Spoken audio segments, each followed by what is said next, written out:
Kilala niyo po ba sila? Sila yung dating Mati na idol. Dating mga artista. Nalulong sa Free Fire. Na ganyan yung tsura. Ayan. Sa sobrang pag-ML. Yung isang nakasombrero. Nalulong sa ML yan. Dating sikat na artista yan.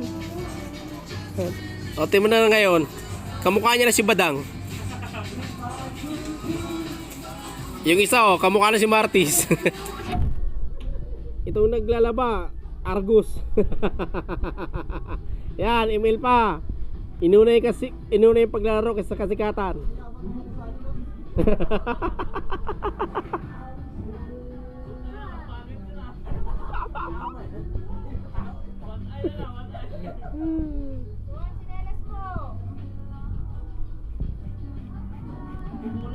Dating mga artista ng 7-Eleven, Jamie 7. Ngayon, si Argos naglalaban na lang. Si Martis patawa-tawa na lang, sobrang gamit. Sino ba yung sasabi ko kanina? Inakasombrero? Si Badang, tinan mo. Nalululong na sa scatter.